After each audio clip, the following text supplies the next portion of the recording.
افکو مامازن یا اتومبیلن کلاسیک یا فلوریان زیمرمن پترج بهرهگه او برهنانه دماکو اوی لمرسیدیس بنز کار دگر اوی تزبکرین اتومبیلن کونگر اوشوی دمی و کمگاج 300 اتومبیلان پیکده چه گریه. کاری من یه داوی لگل مرسدسی از سروک نواندکا کلاسیک بوم. اوت چارچوبه اوی کاری دا بدوی بیکو من کار لسر اتومبیلن کلاسیک گریبا. و من ویدمی دست به کمکرین اتومبیلن خواه گریبو.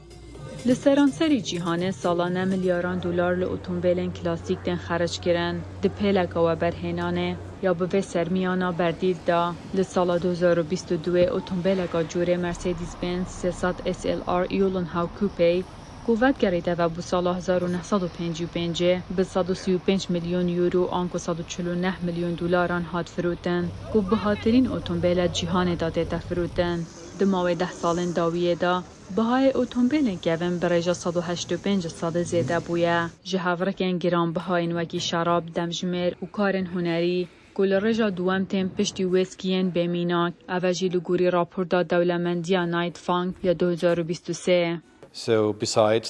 جبروی یکی جبلی کیف بیاتنا په اتومبیلان او بوما بو و برهنانا کار رشت و وکی هون لپش من دبینن هجمارا کا زیده یا اتومبیلان نها کو ناو کمامه ده هنه کو ام جبو پاشرو جد پاریزن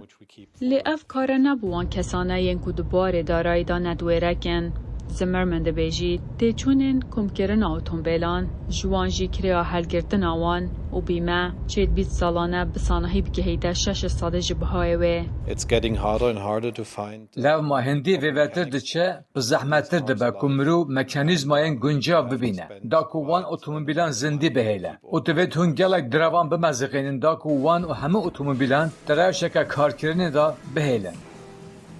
بازار اتومبیلن کلاسیک بر فرهده بید دیگه زده بونا هجمارا مروین دولمند کمپانیا هگرتی یا بیمین اتومبیلن کلاسیک تخمین دگد که سالانه سراسری جیهانه نزدیکی بهای 8 میلیارد دلار بازار اتومبیلن کلاسیک هنه دیگه فروتنین تایبه جی لدمه که امریکا باکور و که مازنترین بازار اوان فروتنایه زمرمند بیجید جماره که برچاف یا بکراند سالا بوریدا جروش حلتان آوراز و هندستان و چینه بون هاتین مای دنگ امریکا واشنطن